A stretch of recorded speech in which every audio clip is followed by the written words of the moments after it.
आज हम बात करेंगे गेहूं की जो सूखे में बिजाई करते हैं उसके बारे में।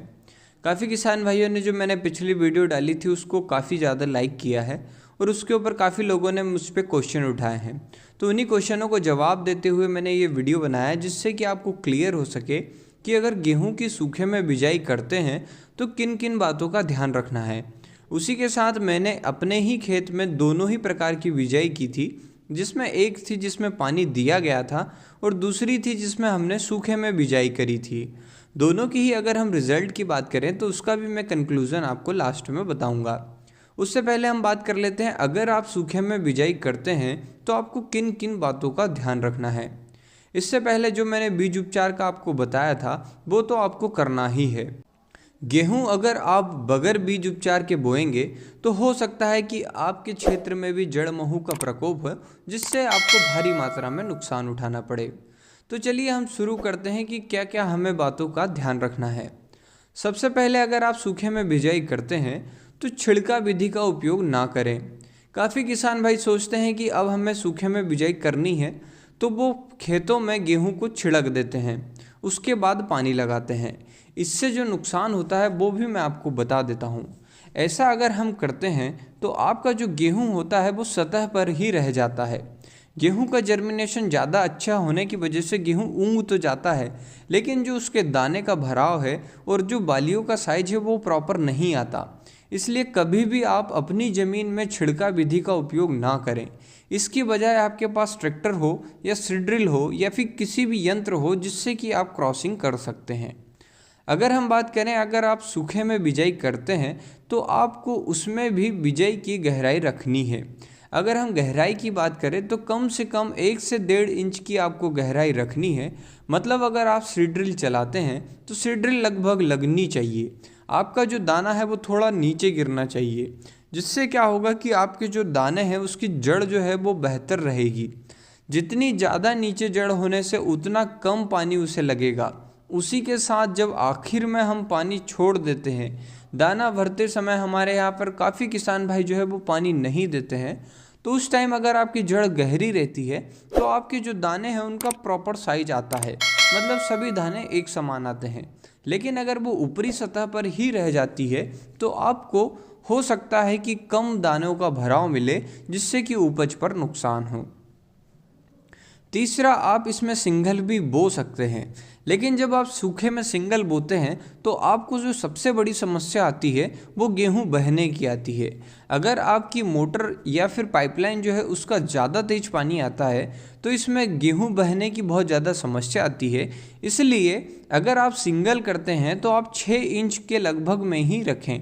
6 इंच से आप ज़्यादा रखेंगे तो सिंगल में आपके गेहूं जो है वो प्रॉपर नहीं उगेंगे सूखे की बिजाई में। इसलिए आप 6 इंच बोएं और उसी के साथ अगर उससे ऊपर की आप बोनी करते हैं तो आप गेहूं की क्रॉसिंग कर सकते हैं। इससे आपको ये फ़ायदा होगा कि आपके खेत में प्रॉपर तरीके से दानों का डिस्ट्रीब्यूशन हो जाएगा, मतलब हर दाने के पास प्रॉपर मिट्टी होगी, जिससे कि आपको उपज पर फ़ायदा होगा। और सूखे में किसान भाई को समझ नहीं आता है कि हम कहाँ से सीड ड्रिल चला रहे हैं, इसलिए क्रॉसिंग करने से उसे ये फ़ायदा रहेगा कि उसका जो दाने हैं वो सभी जगह एक समान गिरेंगे। चौथी बात आपको ये याद रखनी है कि जहाँ पर ज़्यादा खरपतवार का उगाव हो, जैसे सरसों जहाँ पर ज़्यादा होती हो या कोई सी भी खरपतवार ज़्यादा होती हो, तो वो किसान भाई कभी भी सूखे में बिजाई ना करे।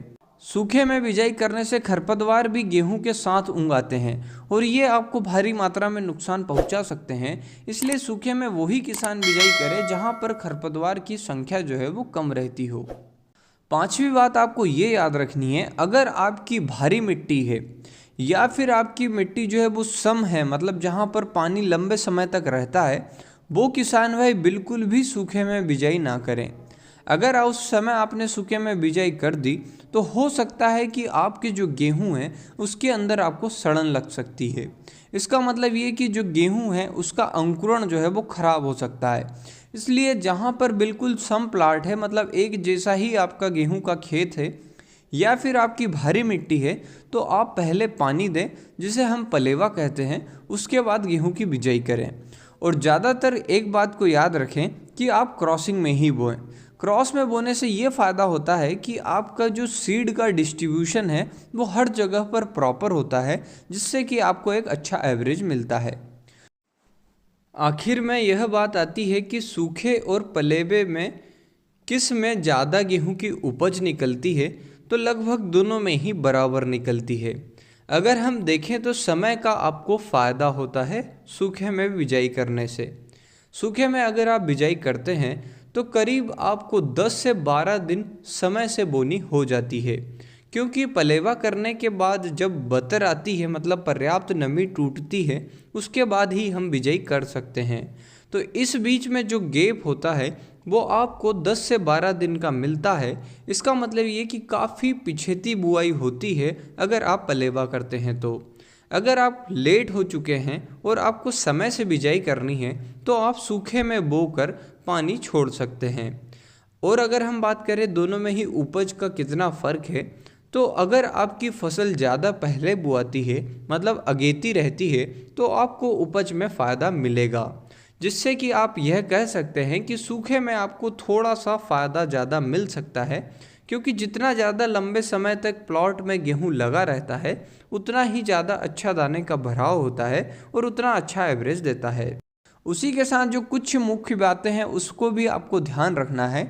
गेहूं को आप पोटाश जरूर दें, उसी के साथ बीज उपचार जरूर करें, उसी के साथ गेहूं की जो गहराई है उसे भी आप निर्धारित रखें। ज़्यादा गहरे में बोने से भी बीज का अंकुरण खराब होता है और ज़्यादा ऊपर बोने से भी बीज का अंकुरण खराब होता है, इसलिए एक गहराई को सुनिश्चित करके ही बोएं। बाकी अगर आपको ये वीडियो पसंद आया हो तो इसे लाइक करें, उसी के साथ चैनल को सब्सक्राइब करना ना भूलें। धन्यवाद।